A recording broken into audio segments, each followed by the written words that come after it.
This is called The Art of Cat Herding, How to Manage Geeks. And whenever I actually give it, I ask, why are you here? So I'm going to change kind of why are you here, and I'm going to ask, who here is a manager? Raise your hand.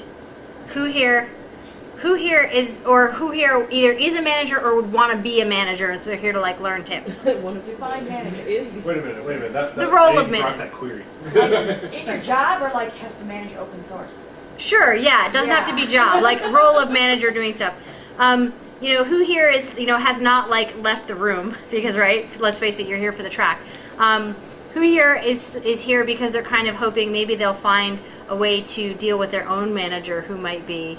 I did this talk at OSCON, and like I was like, everyone's gonna be like trying to learn how to best their own manager from below, kind of, and nobody was like that. Everyone there like pretty much was like, I'm a manager, I want to be a manager. So anyway, so what does management actually mean? What's the role of a manager? A manager is the team steward. Now, what do I mean by steward? I mean, we all like Patrick Stewart, but that's not the same thing, right? You guys are still awake after lunch. I like it. The steward is the political advocate for the team. Let me say it again. The steward is the political advocate for the team. The point of the manager is to make sure that you can do your job. Period. End of story. Right? So as a political advocate, your manager is making sure that you get the tools you need. That might involve some politics upstream. Your manager is making sure that you're not getting any of the flack from above, right? That's the job. That may not actually be how it works, but that's the point. It's your job to provide the optimal working environment for your employees. If you're not having the flow of goodness go both ways, for example, are you telling people the good stuff your team does? In IT, I know that's a hard wall to scale because usually you don't hear about IT or operations unless something goes wrong. But if you're in DevOps, do you talk about how many pushes you did that were successful? Do you talk about that at all? Or do you only hear about like, oh, well, DevOps spent 10 hours fixing something. Well, even though it's great they spent hours fixing it, you still get into this problem where it seems like all they're ever doing is fixing broken stuff, and so they're always associated with something negative. Every time you're fixing a bug or 10 bugs, you've made 10 people happy. One quote that I came about when I was researching this was that management is a way of scaling yourself, and this works especially well if you're a working manager, meaning that you're also have your hands kind of in the pie. You're not just full management. Your whole thing is your whole job. The idea isn't, okay, you're the manager because you've been promoted because you were the best, whatever, developer, sysadmin, whatever you do, that you were promoted to be a manager. That's often what happens. And then often people in that position have this problem where they're the manager, but they just want to sit and code or they just want to sit and do the work. So they kind of try to take all of the stuff that they were doing and then add management on top of that. And that doesn't really work. So a good manager will actually find ways of kind of scaling themselves about what's going on, so that you can train other people, you can mentor them like we were talking before, you can mentor them technically. Maybe it's your job to write the documentation as the manager so that other people can do it. So yeah, and you're, part of the whole politics is getting rid of roadblocks, one thing that I advocate is being transparent, both to your employees and to the higher-ups. So if you're having a problem, don't hide it from the higher-ups and be like, look, we're having a problem. We might not meet this deadline. I'm just letting you know now so that if it comes to the fact that you did meet the deadline, you're like, hey, we had problems, we overcame them, we met the deadline. But if it doesn't, you told them early on. And the same thing, transparency both ways. If someone comes to you and says, we need to do it this way. I used to work for a university, and we had every quarter we would go through what we had open to do. And we would have like a bunch of different numbers on it, and one number was like how fun it was to do, right? Because if something's more fun, you're gonna get to it more. And there was like one number that was just for like how important is it to the president of the university that this gets done? Because when the president of the university wants something done, you do it. That's all there is to it. So that is one of the priorities, and you may say to your team, look, I don't like that we have to do this, but we have to do it. It's a priority, then you know that your manager's on board with you, and that, you know, it's just something you have to do and you're going to stick in it together. So happy employees. Every manager wants happy employees, right? You don't want your employees to be miserable, unless you're, you know, Space Lee Sprockets or whatever his name was. So happy employees feel listened to. They understand that things aren't always 100% technology based, and they'll stand by you. So I want to address the middle point, because a lot of us here, you know, we're technical. We want the right solution. Maybe not all of us are the get it right, but a lot of times if there's a good solution and a better solution, we'll fight for the better solution, technically speaking. But sometimes that's not the best solution for the company overall. For example, I was working for an online dating site a while back, and we had a Cisco Pix firewall. And a really, really, really good and smart new sysadmin wanted to use a BSD box as a firewall.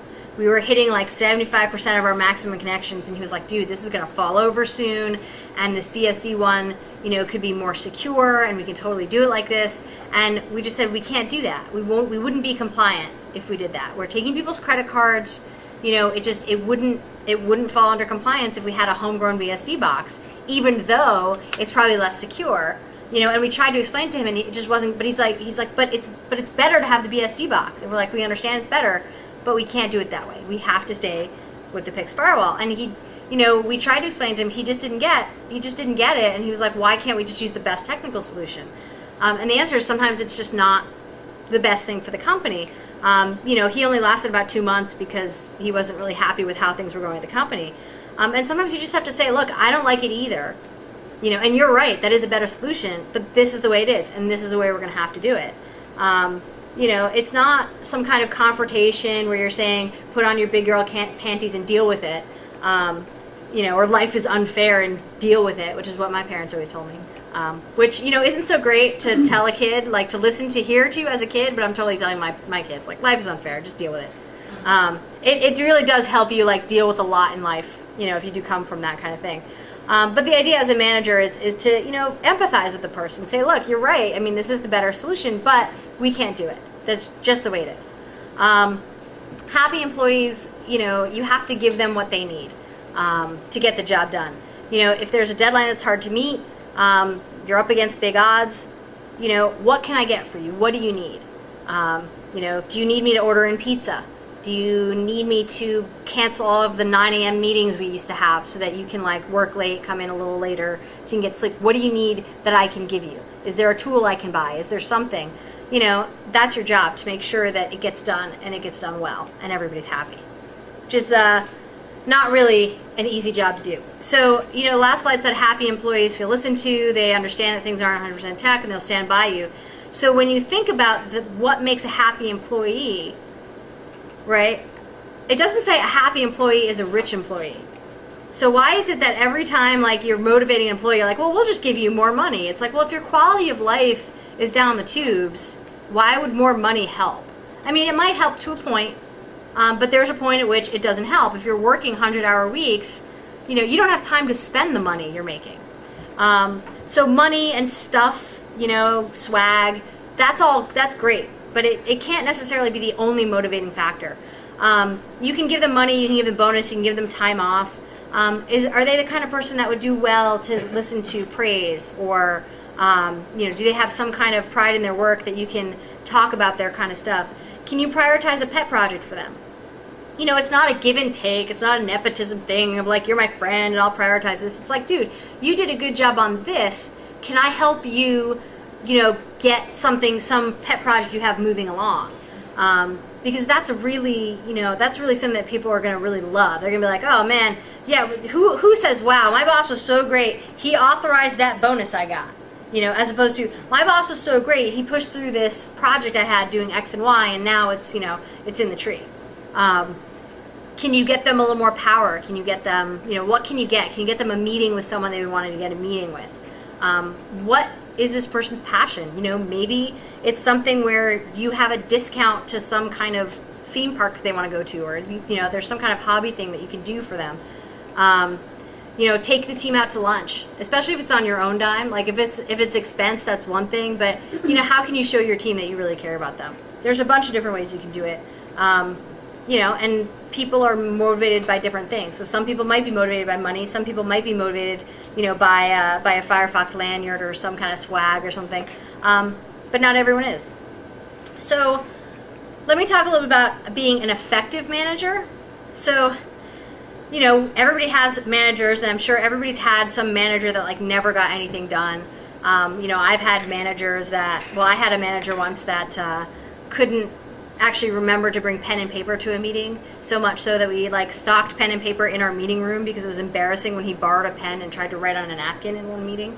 It was really embarrassing for the team to like be in that situation where, his boss, we have a meeting with his boss, and he says something and he's like, can I borrow a pen? And then scribbles on a napkin, and we're like, oh man, this is such a, like, it makes the whole team look bad. So an effective manager, I've talked a little about helping employees succeed, right? What tools can you give to employees? But also helping employees not fail. Elizabeth, you talked a little about who was talking about mentoring?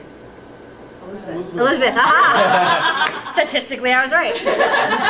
One of the Elizabeths was talking about mentoring and said they have to fail. You have to step back and let them fail on their own. So you have to let them fail on their own. But if you see them like careening towards a bend in the road and they're gonna like hit something and come on fire, you can try to steer them in a different direction. But if you micromanage them, of course they're gonna fail.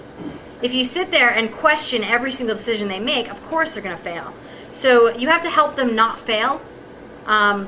But there's a fine line between helping them not fail and then just completely being all over them and not letting them do any of their own work, right? They have to do their own work. Otherwise, it's not going to work. I have a couple of stories that I like to tell. One is about delegation. So I have a mom. A lot of people have moms, not everyone, but many people do. And every year for Passover, which is like the big holiday, there's a lot of cooking involved. And one of the things my mother, gave me on the list, my mother makes a list. She's very good. Everyone has responsibilities. She asked me to stir the soup, like make sure, you stir it every once in a while. So it's going to be good. Okay, fine. So I stir the soup. I go do something else. I go stir the soup. I go do something else. And then I come back and my mom's stirring the soup.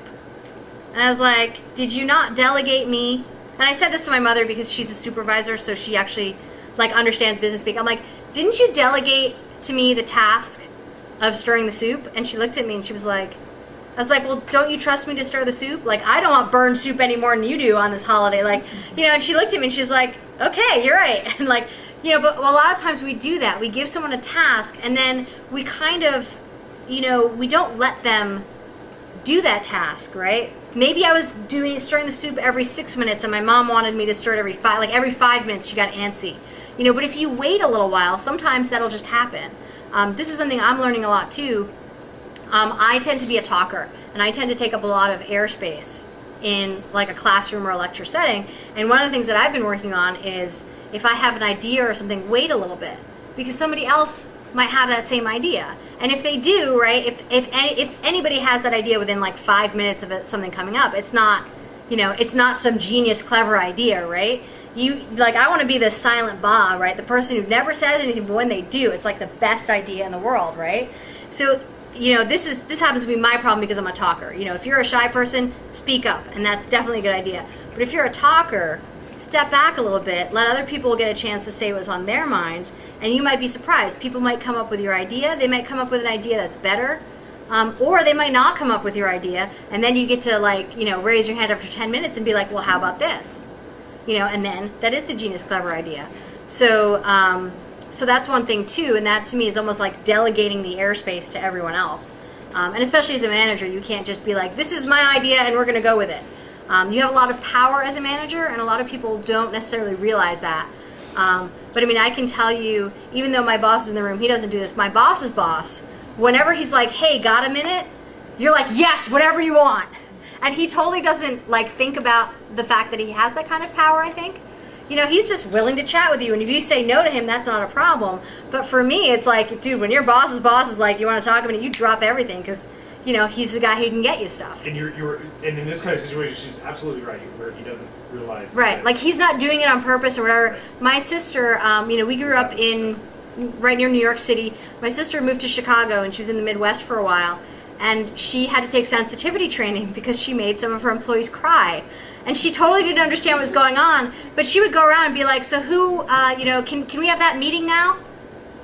And, apparently in the Midwest, can we have that meeting now from your boss, is basically drop everything and have a meeting. They would run because they wanted to please her or whatever it was.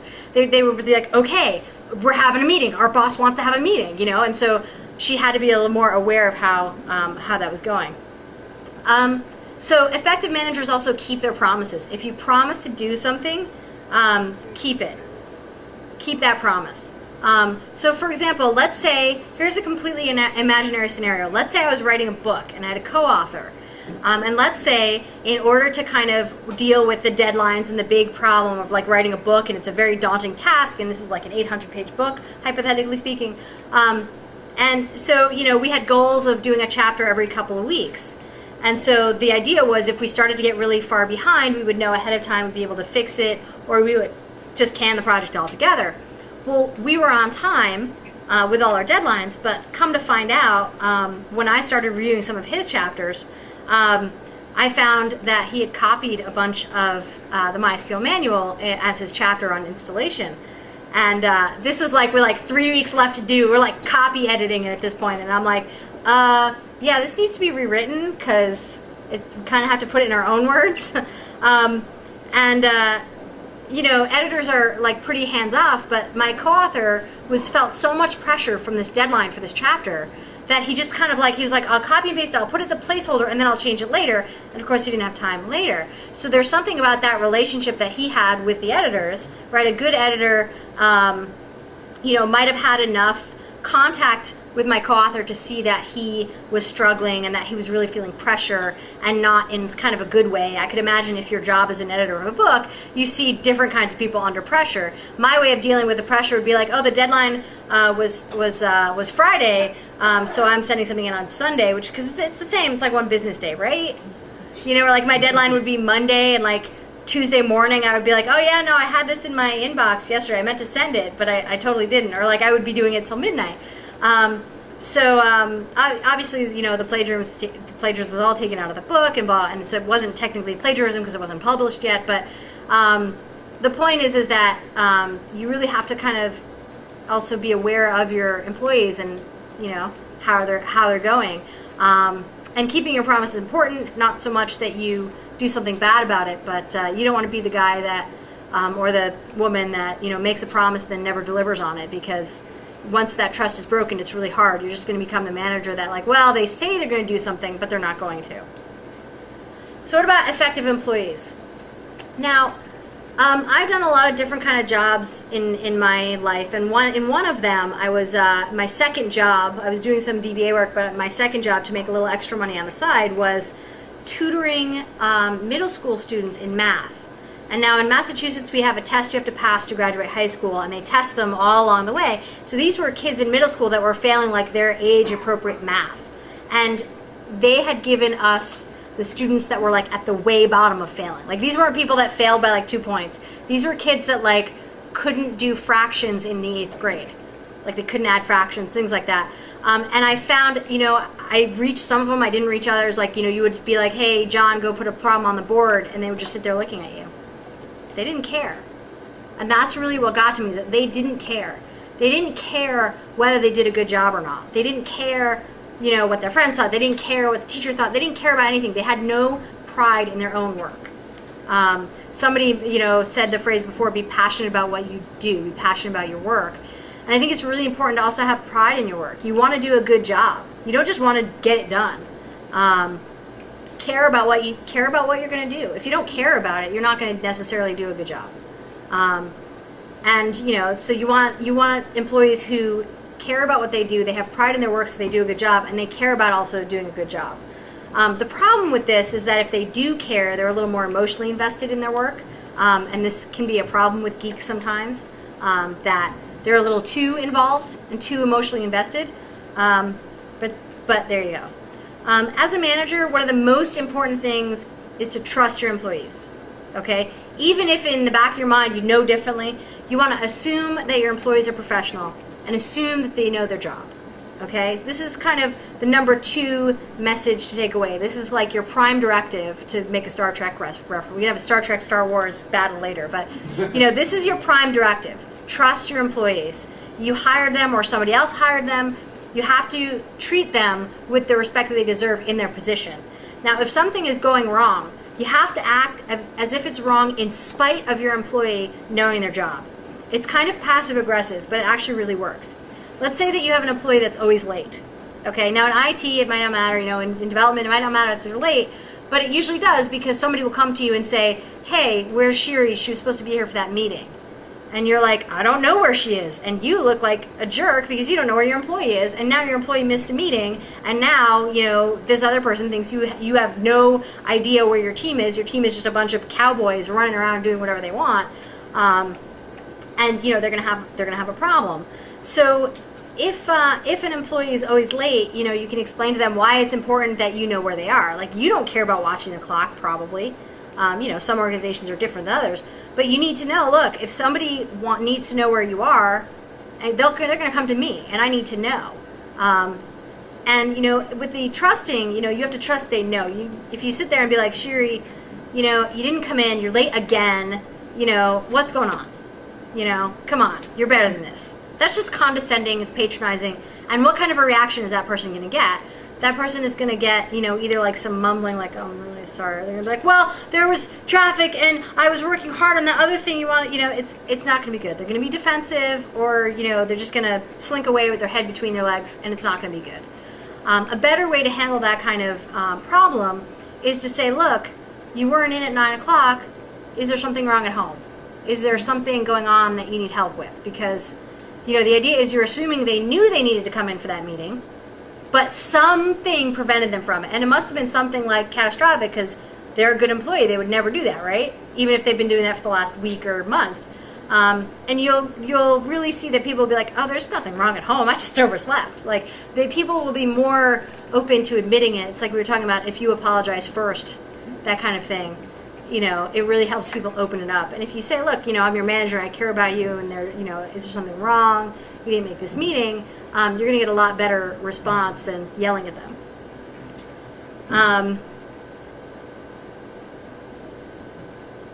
So yeah, I do have some code. It's SQL code, but I think you guys can handle it.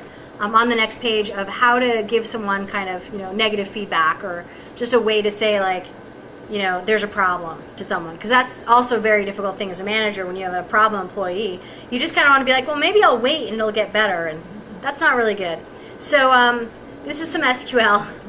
There are some variables here, but basically, case team, and I put the case there because that's the SQL statement, but when action then result, right? So when you come in late, what happens is, the meeting gets missed, and that's not good. But more importantly, like, people are coming to me, they want me to know where you are. I don't know where you are. If you just call me and let me know, then I could be more informed, or I could help maybe get that meeting time changed if that's what you need.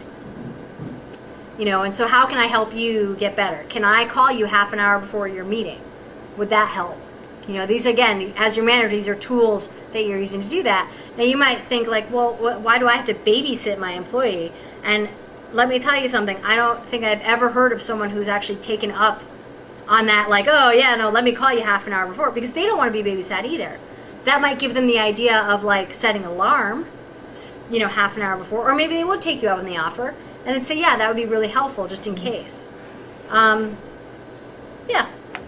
Question? I was just going to say, so in that case, it might really be the situation problem, like they have to get their kids to school, and like they can't make it there on time, but like they never communicated that to anybody because they didn't want, so it may just be like, oh, if we could just make the meetings at 9:30, it would be fine because of this, you know what I mean? So right. No, and that's, it's not like they want to be late, whatever, but yeah. Right, and if you yell at them, then they're definitely going to hide the fact that they were, like, taking their kids to school or whatever it is. Right.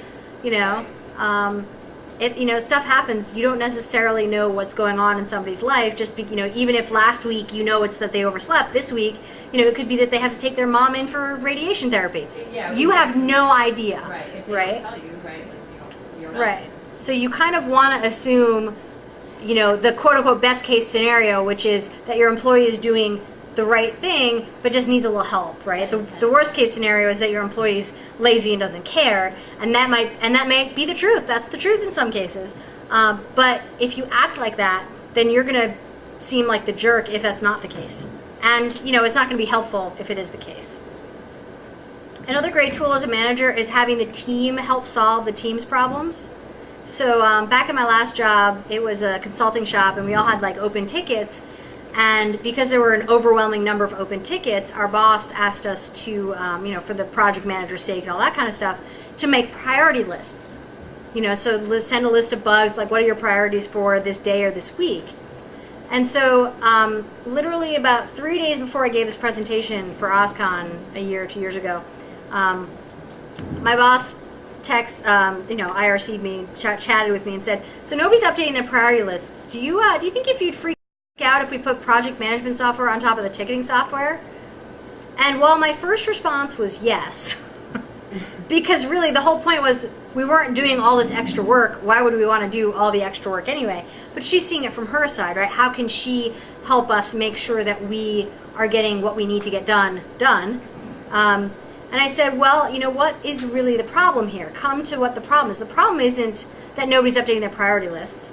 The problem isn't that we need project management software. The problem is that we have a project manager, and that project manager needs to know about what our shifting goals are, because they shift every day. Priorities are different.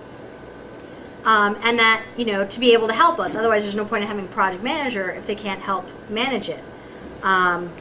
So the problem was, in order to make sure that everyone's prioritizing appropriately, right, and that emergencies aren't getting in the way of work, and that nothing gets dropped on the floor, there needs to be some sort of daily list of priorities, and then a weekly report that could be compiled by an administrative assistant or something of what was our priority versus what got done. Okay, this is the problem. We need these prioritizations. It doesn't matter what format it's in. And I specifically said, you should bring this problem to the team and have them come up with ideas. Now, the ideas might be keep using the priority list. The idea might be project management software. The idea might be something completely different. So on the one hand, it might be a better idea than you had. But even if it wasn't a better idea, even if it was a worse idea, it was more work for the team than the idea you had in mind, they have a buy-in into that process. So they feel like they have a little ownership of it. I can tell you, one of the worst experiences that I've ever had in IT, or in any job actually, is that we had a team of about 8 to 10, I guess it was probably about 8 because we were hiring another one. We had 8 system administrators, and we had to hire someone for an open position. And there were 2 guys that got through the interview process, and they were both, somewhat knowledgeable. We thought one guy was more knowledgeable than the other. We also thought he would fit in the team personality-wise a lot better.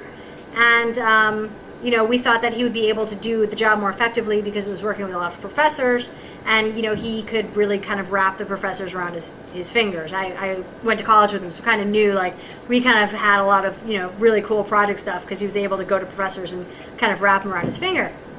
And this other guy, even if these were independent of each other and we only had this one guy, nobody wanted this guy. He didn't know as much as we thought he should. Not even as much as the other guy, just as much as we thought he should for that position.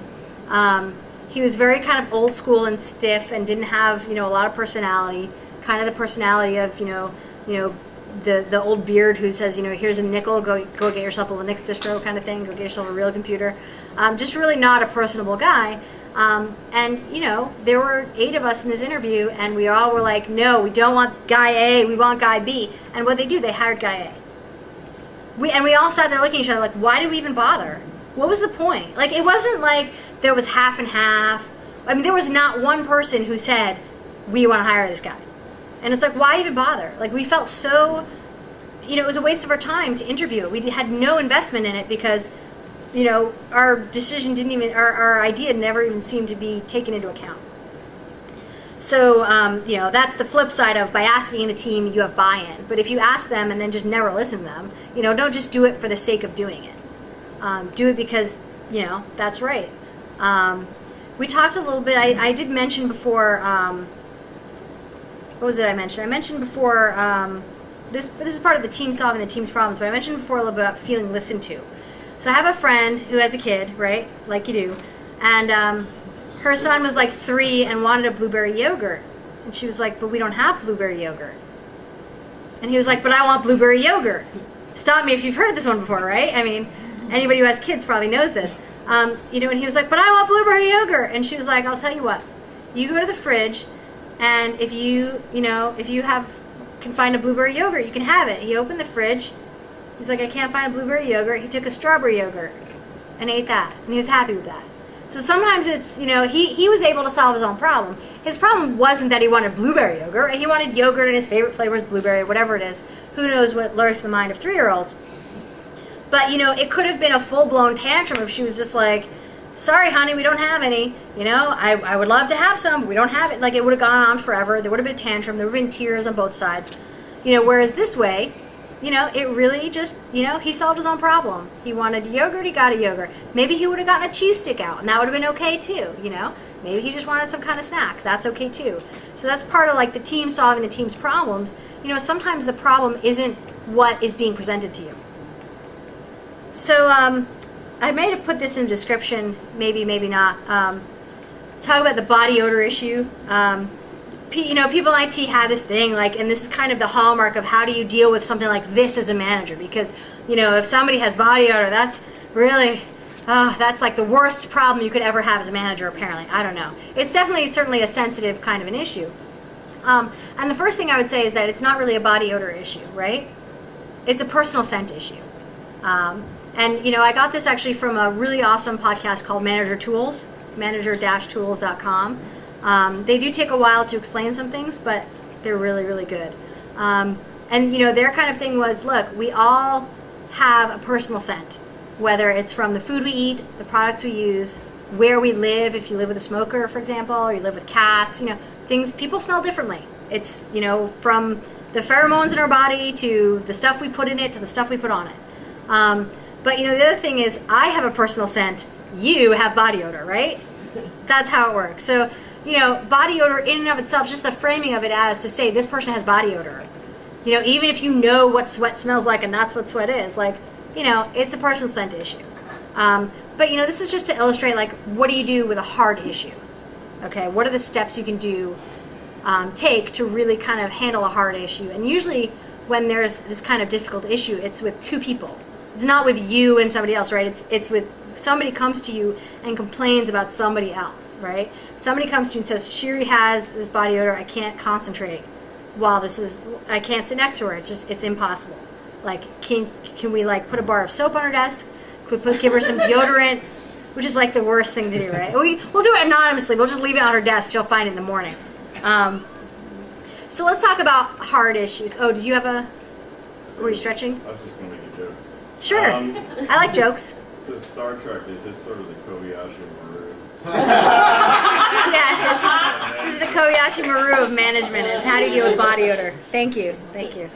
Any more Star Trek references, we're all good. We'll fight later, Star Trek versus Star Wars. How do we reprogram that? That's it. Well, maybe there will be an answer on how to reprogram it in the next few slides. So if you have any kind of difficult issue, the first thing to think about is what's the impact, and get an idea of what's the impact. If somebody comes to you and says, I cannot work, now when they say that, are they exaggerating? Do they actually get work done? Have they been able to get any work done? Maybe somebody's playing loud music, right? Can they not get any work done? Can they not concentrate? What is the impact, and how can you, right, as the manager, minimize that impact? You don't want to be like, well, if you just went in a conference room, then you wouldn't have to worry about the body odor issue, right? Or if you just, it's just kind of what can you do? Maybe it's something you can go and be like, look, between the hours of 9 and 1, no music. After 1 p.m., music. Everybody's happy. That kind of thing. Ask the person who's coming to you with the problem about what possible solutions are. Right? So what do you think we should do? Again, this also helps because sometimes people complain to you and they just want to complain. They don't necessarily need an answer.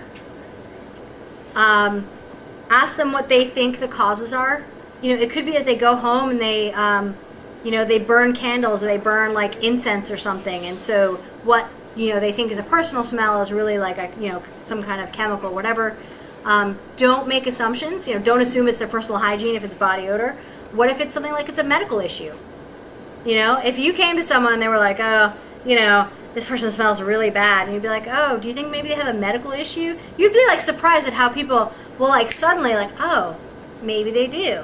You know, and they might just drop it right then and there. You know, if it's something that, you know, they smell like the food they eat or something like that, that might be a little different, you know, but we assume that something like body odor can be fixed. Like if they just wear deodorant, it can be fixed.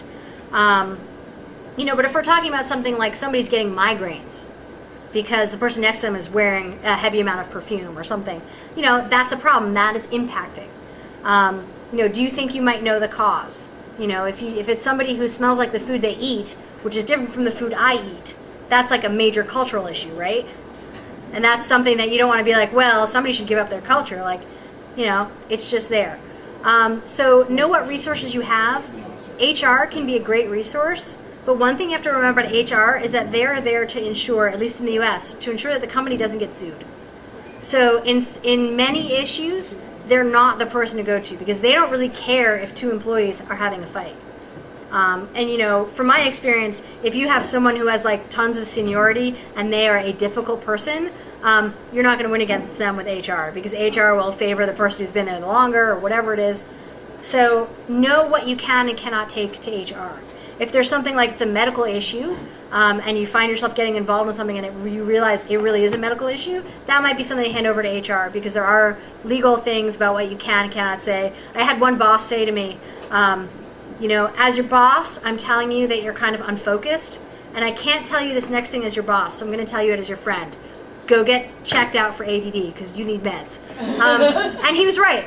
Let's be clear, he was right. And, you know, I mean, I could have been litigious and been like, how dare you, blah, blah, blah, blah. But, you know, he was like, I can't tell you this as your boss, but I will tell you as your friend. We were friends, so it was okay. But you do have to be really careful about the lines that you cross there. So, you know, do know your resources. If you do think it might be a medical issue, you know, maybe you could start gathering resources to what available medical help there is with your health plan or whatever. Get specific information about what the problem is. You know, not just they smell bad, like what is the problem, right? It's assessing the impact, the possible causes, what's going on. And the most important thing I would say is don't commit to a specific action. Don't say, I'll fix this. Don't worry about it. Because again, number one, for the people that just need to feel listened to, you're going to make a lot of extra work if you try to actually fix the problem, even though they just feel listened to. Now that doesn't mean that you shouldn't say, you know, oh, okay, thanks for that feedback, and then never get back to them. But what you need to do is you need to gather data and, you know, figure out what's going on and decide. So you have someone, they complain to you, you've got specific information, you kind of know what's going on. How do you talk to the person the complaint is about? Well, first of all, deliver privately. I probably don't have to say that, but you know, it should be there. Deliver it directly. Don't be like, well, there's a rumor that maybe somebody was thinking that that maybe they smelled something near you. You know, that's just not going to work. You don't necessarily have to say who said what. I mean, they're going to pretty much know. If you give them some kind of feedback, they're going to know, right? If my boss comes to me and is like, there have been complaints that you're making too many jokes on IRC. People are trying to get stuff done, and you're just sitting around joking and, you know, making the atmosphere completely, completely like, you know, you're taking everything as a joke, and people are trying to be serious and get work done. Because, you know, I'm sure we all have that person where like it's, yeah, and they're looking at me. No, I usually clam up when people are doing something serious, or I feel really bad about it. Like I'll laugh, but I feel really bad that I'm like, these people are trying to get stuff done and I'm just joking around. You know, but I would know that, right, somebody complained about me. It's not going to be that like, hey, randomly, you know, it's like when you get the email like, Sheeri has left the company, you know, really abruptly, and like, don't let her into anything. Like, you know that it's not that she left the company. You know she was asked to leave or kind of booted out. That's just what happens, right? So, you know, don't worry too much about delivering it directly. They're going to know, they probably know who told them, but you probably don't want to necessarily do that. Offer resources if you think, you know, there are some ideas. You know, you could say, oh, you know, if it's a medical issue, there are some, you know, medical resources that we can give to you. And if they're very kind of secretive about it, you know, they will say something like, well, thank you very much for those resources. And discuss the follow-up, you know. what is going to happen? Are you going to look and see if the behavior is changing, or if the the smell is changing, whatever it is? What's going to happen? I mean, it could very well be that these two people just don't get along, and maybe you'll get a big backstory from this other person, who has more information and can kind of shed some light on the subject. Maybe it's just that they don't want to sit next to each other, right? This one person doesn't want to sit next to this other person, and couldn't just come up and say, I don't want to sit next to them, so they made something up, and the right thing to do is separate them. So discussing follow-up. And just, in all of this, not being judgmental of anyone, of the complainer or the complainant. And a lot of times, this is going to be enough. Hopefully there's not too many, problematic employees and difficult people, but it does happen. So let's take a breath of fresh air, go to something a little easier. Effective meetings, okay? We all have meetings. I think pretty much a lot of people hate meetings. If you're a manager, you have tons of meetings usually. So one important thing about effective meetings is to have an agenda. Now, you might have an agenda, there might be topics that people need to add to it, and you'll send out a link and you'll say, add topics to the agenda if you really want. But one thing you have to understand is nobody's going to read the agenda. Just know that right out. They will read the agenda when you say it's meeting time, here's the agenda link again, don't forget to look in your document, and that's when they'll read the document. And that's not true of everyone, but I mean, one of the first things that I learned in my first job was that we would have these project management meetings of these big projects, and all it was reading down the list of, the Gantt chart or whatever, what needed to be done when, and talking about it. And that stuff was sent like a week ahead of time. So I was like, or 3 days ahead of time, I was like, why are we like sitting here? And I was like, this meeting's a waste of my time. We're just sitting here reading this off. I read this off 3 days ago and it was sent to me. Why didn't everyone else? Like, I'm just fresh out of college and I know this. Why can't they just do that? And then I didn't say anything because I was like young and I didn't really want to, rock the boat. But then after like a couple of meetings, I realized, what? It's really nice to know that that's there. I can read ahead of time. I can correct something if I want to. But, I know that time is when we're going to work on it. I know we're going to work on it. And if there's any problems or any misinterpretations, right, they can be addressed right then and there. When you have an agenda, stick to the agenda. If somebody wants to add a topic in the middle, say, okay, great, I'm noting that, we're going to add that to the end, and let's keep going with the agenda. One of the big problems in meetings is rat holing. We all do it. I find myself doing it, where I'm like, but there's this tangent, but technically speaking, X and Y, even though it has nothing to do with a conversation, people do want to feel listened to, and that's important. But if you find yourself going down a rat hole, say, look, we'll follow up on this issue at the end of the meeting, or maybe have another meeting. This is a promise you're making, so make sure you follow up on it. But don't try to solve the problem right then and there, unless it's something that really you cannot go on to the rest of the meeting until you fix this one problem. Usually you can say, we'll table that, and if there's any issue later in the meeting that's affected by that, maybe we can do an if it's this, then this will happen. We'll do an if-then scenario and do that.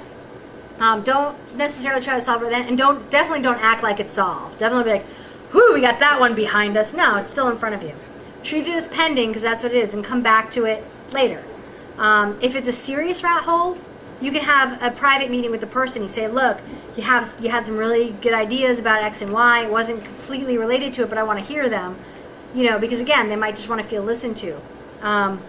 We're all in tech. We all rat hole. Sometimes we need a cooling off period, right? Sometimes we just need a reminder that the optimal path is not the best tech path. Write down the good points, make sure to deal with them, but come back, let's go through the rest of the plan, right? Remind them that you're going to go through the plan so we can be 95% done to come back to that 5%.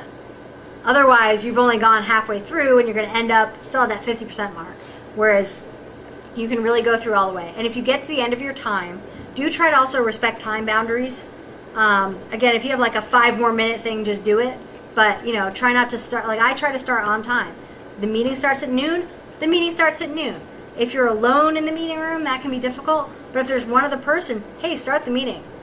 Try to start on time so that you end on time. And again, if you make a promise to do something later, do it later. Follow up on your promises. What if you're a working manager? So if you're a working manager, you do the same work, just a little less of it, because you also have your management responsibilities, which probably involves 5 billion meetings. Lead by example. Now, when I say lead by example, I mean do stuff right. Okay, don't leave all of the crap work to other people. And this is like kind of a sore point with me because I've had like managers, for example, that last when I was talking about that manager with the priority lists. Yeah, no, she never did a priority list. We had to do like daily checks of machines and look at graphs and make sure they were good. Never did those. And I was like, well, you know, part of the reason for a manager to do all the breadth of the work is so that they can see what the pain points really are, right? Nothing gets done faster than when somebody has a pain point around it and wants to fix it. There's a couple of times where in organizations I've come in, the pager is going off nonstop. When I started to work for one consulting company, it was like the pager was nonstop. And I spent an entire weekend either eliminating noisy pages by not paging about it because it's not important if it's paging forever, or I fixed the problem itself because they were all 10-minute problems, but when there's 100 of them, right, I'd spend an entire weekend and then half of the next weekend fixing that. And life was so much better after that because it was really important. But if your manager is not, doing the same work, right, they're just kind of doing the fun stuff and not the crap work, that stuff's never going to get fixed because you're going to try to prioritize it and your boss will be like, no, this is really important because they've never had that pain point. Listen to your employees about what's worst about their environment. Do they hate the ticketing system? Do their pagers go off too often? Do you shadow their pagers? Do you get page 2? Maybe you don't do anything about the problem, but maybe if if you want to know what it's really like to be an employee, take the pager, just shadow it, right? So you get a copy of the message too. You don't do anything about it, but you get paged every hour and a half, Don't always volunteer for the project first. Okay, let other people volunteer. You get a sense of what your employees like to do. I didn't start out as a DBA. I started out as a systems administrator, partly because in 2001 I couldn't get a job as a junior DBA. Shockingly enough, right after the bust, there were no junior DBA jobs. I don't know what's up with that. And partly because I had already had experience in system administration. I volunteered for every task that had a DB behind it. I volunteered to help manage the ticketing system. I volunteered to help manage the webmail system, but I didn't do any LDAP stuff. I didn't do any networking stuff. I didn't do any of the email handling itself, like the postfix stuff or the exim stuff or the mail delivery stuff. So you kind of can get a sense of where your employees are leaning. And if you take all the fun projects first, your employees are going to hate you and resent you. But because you're the manager, you have to make sure that it gets done. That's your job. It's your job to make sure that everyone on the team is doing all that work. So if nobody else wants with it, you're stuck with it. And mentoring effectively doesn't mean, I'll just do it. Right? It means, I'm going to make sure it gets done. A little note here about documentation. This doesn't strictly fall under like how to be a good manager, but I think how to have a good team means you have good documentation. Try to have one central single point of documentation. Now, this can be difficult because, right, you might have to link to other places, but if you have one place to search, maybe 2 places to search. I know that I'll look at our internal, we have more than one documentation system, but there's one main one that we use. So I'll look there first, and then I'll look in our bug tracking system if I can't find it. And if it's not there, then I'll, go ask someone on IRC. But, if a piece of information comes up, make sure it's documented. A lot of us, when we're the new employee, right, our job is to test the documentation. Anyone else had that? Having documentation means that you can get sick, you can go on vacation, you can get hit by a bus. That was always our favorite one, right? What happens if Sheeri gets hit by a bus? Make sure everything's documented. Have people check each other when possible. My first job out of college, I was working at with a bunch of system administrators, 8 to 10 system administrators, and we started doing a documentation system. Now, 10 years ago, we had wikis. They were there. But we realized, if we're just going to, learn some kind of random markup language, why don't we just use HTML for that? What's the difference between learning square bracket for a link and learning, angle bracket href equals? We all pretty much knew HTML anyway, and that would help because back then you couldn't really embed images or PDFs or things like that. So sometimes we'd get a document from the vendor. So we just, we set up a web server because we were the systems team, big deal. And we put it all on, all the documentation there. So it doesn't really matter what format it's in. But it was great because we never like kind of made this agreement to do it. What happened was everybody was kind of responsible for documenting their own stuff. And so when something went wrong with the database, they would kind of be like, sure, there's this database thing wrong. And I mean, I knew whether or not I had documented. And I would say, oh, is it in the documentation? Right? Like I didn't say it's in it or it's not, oh, I forgot to document it, sorry. Like I'm not assuming they went to the documentation first. I'm asking you, oh, is it in the documentation? Right? And there were times that I said that knowing it wasn't in there. And pretty much like half the time they'd be like, oh, right, we have documentation. Let me go look at that. And then they would come back and say, oh, it's there, thanks. So they'd come back and say, it wasn't there. And I'd be like, yeah, I know. But we all did this to each other. So it wasn't just me being, pedantic or annoying. It was everyone. So we didn't agree to that. It's just something we ended up doing. And there were times where I know, like, we documented something. But, when you make your own kind of menu structure for what's where in the documentation, other people have it. So I'll say, oh, I thought I documented that. Could you not find it?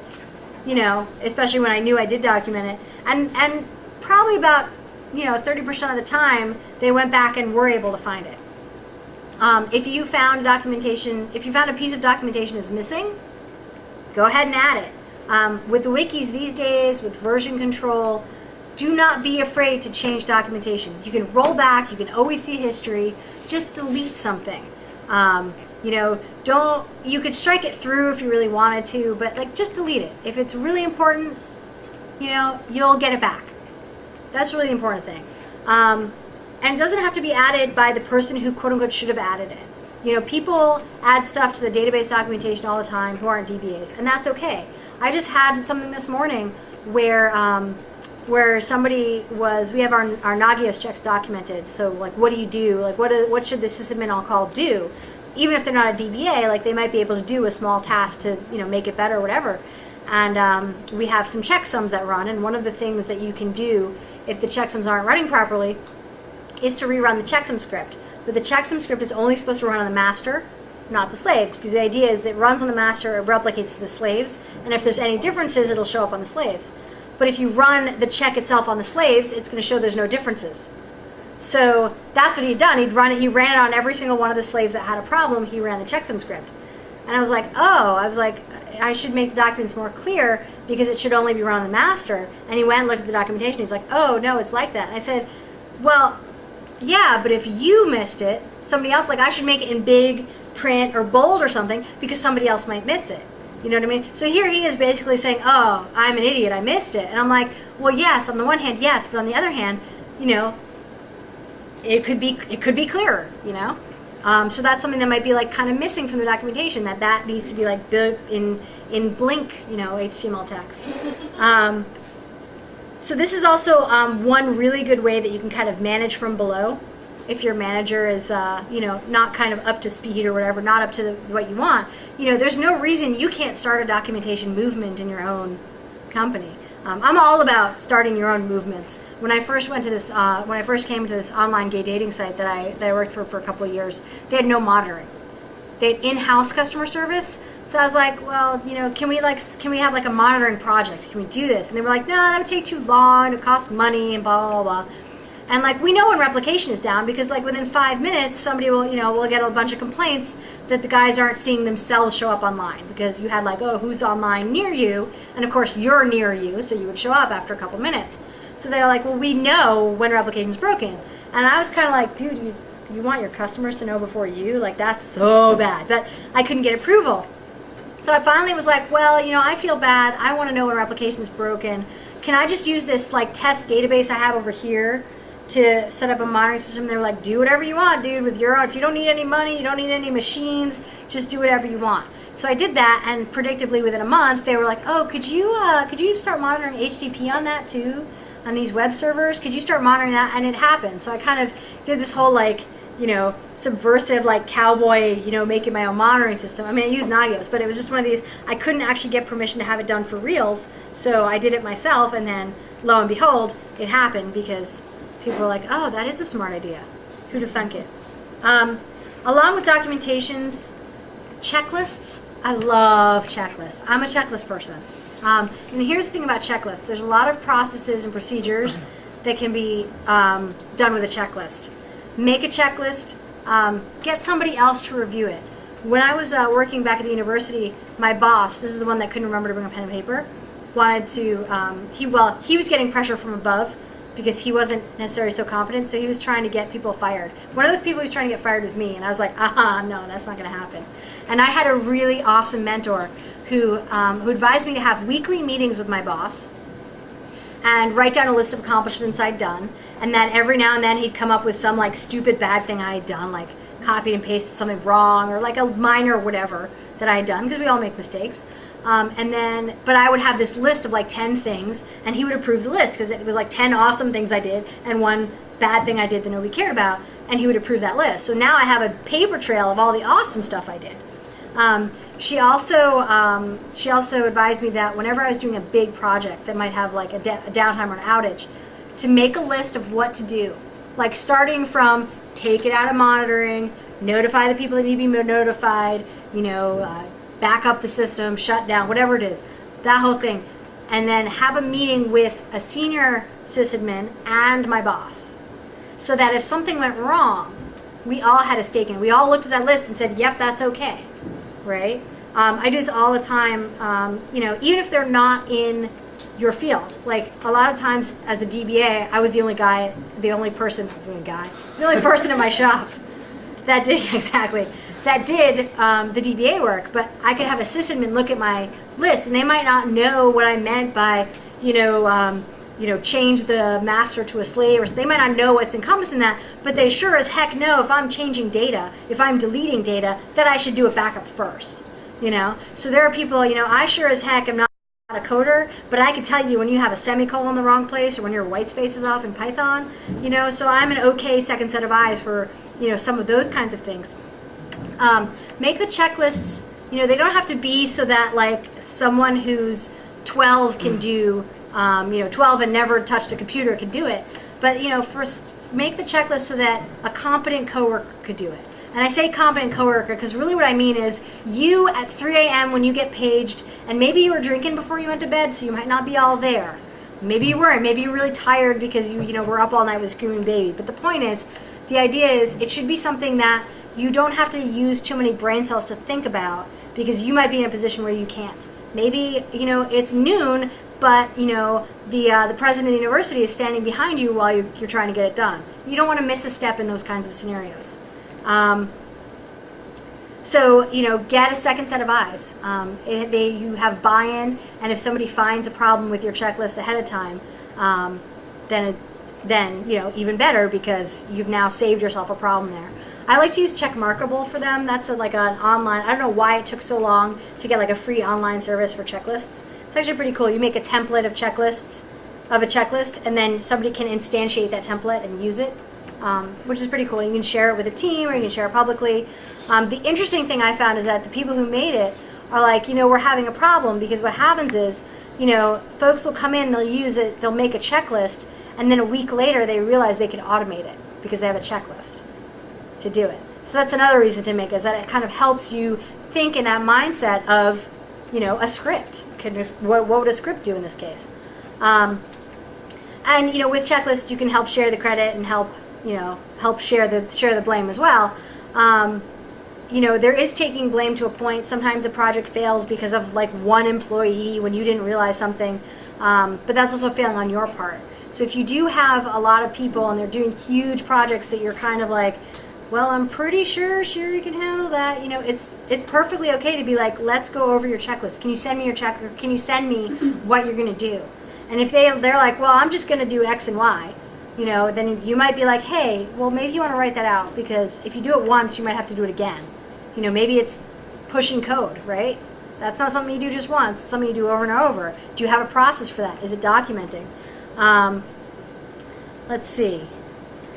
Yeah, we have, if something happens, praise in public and criticize in private, that's to a point. Every now and then you'll get a reminder, reminder, don't email passwords to your mom, and you'd be like, oh, who emailed a password to their mom, So pretty much everyone kind of knows why, so, don't worry too much about, about those kinds of reminders. But again, it's, one of those things that think about whether or not you need to send out that reminder, right? You don't want to kind of, because the person who sent the password to their mom feels bad enough about it already.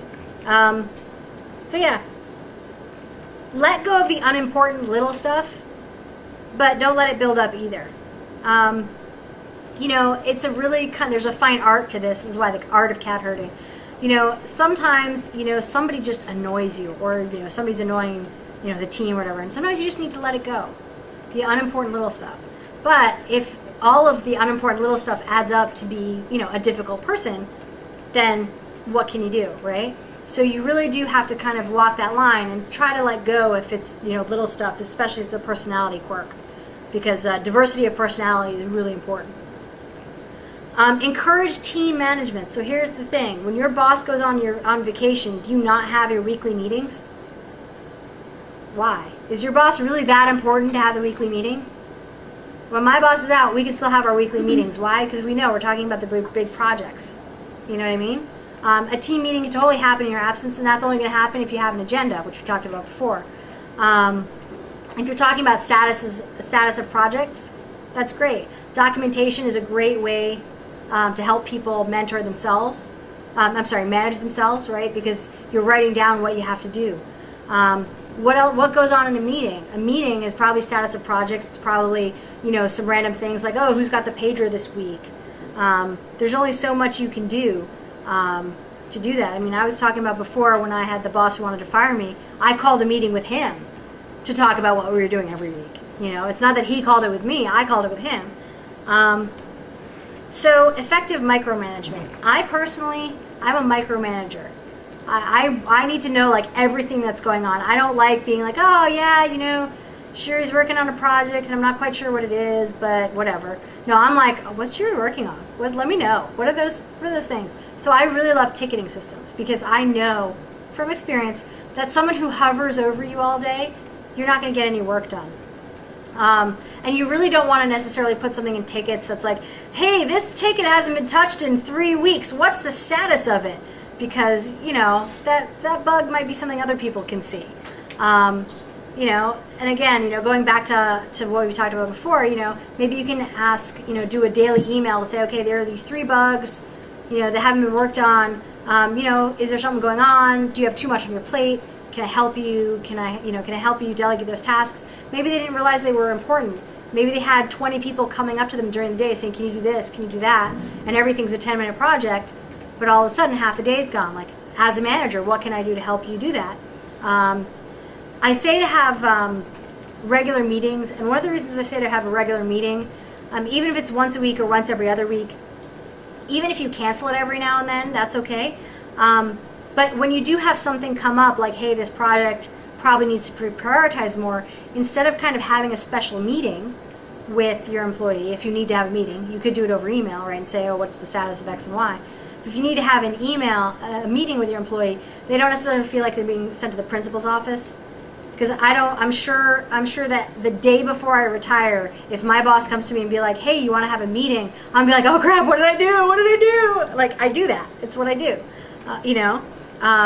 So if you have like regular one-on-one meetings, then you can just wait for the one-on-one meeting and bring it up then, and then there's not that pressure of like, what does my boss want to talk with me about? Let's see. Ticketing is where what's done is documented too. Okay, so when you're talking about documentation, it's not just what's in documents, but bugs are documentation for what you're doing, which is useful. So towards the end, sometimes firing is the answer. If you have a problem employee, they usually end up working alone. And I know it can be really difficult. I know I've worked in companies where you have the problem employee, but they're still there because they're the smartest one there. But nobody wants to work with them. And frankly, those people aren't good for the team. Even if they're the smartest and best engineers you have, they're not really that great. And nobody wants to fire anyone. And if you're the manager, that's like the hardest thing in the world to do. Back at one job, one of my managers had to let somebody go, and we were having drinks at the end of the day. I'm like, God, that must have been really tough. Like, he must have felt really bad or whatever. He has a wife and a kid. Like, he must have felt really bad. And he's like, I don't feel bad. I didn't fire him, he fired himself. And I said, you know what, that's true. Like, if you're helping people and trying to, I'm not saying if they're a problem, just fire them. Do help them. And I've seen a couple of really good instances where a manager stepping in and helping has really improved things a lot. But, sometimes it comes down to the personality doesn't fit with the team, or, we really need a go-getter, and that's not what this person is. Or, this person just rubs everyone the wrong way. Trolls in your community, right? It's a little harder to get rid of trolls in your community because you can't just fire them, right? But, if you do ever have to fire someone, try not to feel bad because they fired themselves. So, yes? Yes, they fired themselves, but if and only if you've done your job as a manager Yes. to try and rectify the situation and fix it. In other words, if somebody comes to the table to be let go, it should not come as a surprise to them. And if it does come as a surprise to them, then the manager is at fault for not doing their job properly. Right. Like, they should already know that, hey, I'm on thin ice because... Right. I'm already, first of all, you should already be like on probation or whatever your company term for that is. And if you are ever on probation, by the way, you know that is like, you are one step away from being. I know people who are like, I was on probation for 3 months and then they fired me. I can't believe it. I thought things were getting better. And I'm like, if you were on probation for 3 months, things weren't getting better, dude. It's hard to come back from being on that kind of probation, because to get on it is tough. But to get off it is tough. But I've seen it. Seen it done. Yeah, that can be a turning point for someone. Right. It can be a wake-up call. And I have seen people come back from official... deep shit status. Official deep shit status. Performance improvement plans or what have you. Right. And they come back better for it. Yes. I've also seen people who come back dejected and totally offended to the point where, they take their own. Right. So. Actually, somebody back there. I was just going to comment on that, about them knowing that it's coming. I fired someone once and he said, his only question was, why did it take you so long? Nice. Yeah. I think there are, in general I agree, and I feel like if you have to get the point of firing someone, most of the time as a manager you fail, right? Like it's going to take responsibility for yourself. Right. But there are some instances where you don't fire someone fast enough, which is why I was putting it there. Right. Like gross negligence, or like the person calls this person up, like if they're a bully or harassing people or whatever, and sometimes we're not really going to second those people, I think, because you sort of, sometimes you need to act quickly and you don't act quickly enough and you end up sapping the morale of the whole team because they have to put up with this. Right. Like, And frankly, if you have a need for this smart person and they're causing a lot of problems, like it's really bad for the team, but it's really hard to kind of work with that person and try to make them better, because they're like, well, fire me, go ahead, or they can be. I've seen that too. also what I think of as like the minimum number of pieces of flair people. The ones that are like never quite bad enough to get reprimanded, but they're just never good either. And Yeah. it's the hardest. It happens, and hopefully they can get on an improvement plan and improve. Manager Tools podcast is really good. I haven't listened to it in like 3 years. I'm sure they're still really good. They do take a while to get to the point sometimes, and that's saying a lot coming from me. But it is a lot of good stuff. And then I'll put this slide up that has a lot of information on it, where you can find the slides. I have a podcast out there. I wrote a book. You can find my Twitter account, my email address, and then, catch me today or email me or tweet me, or if you have any other feedback, let me know now. I know I went a little over, so.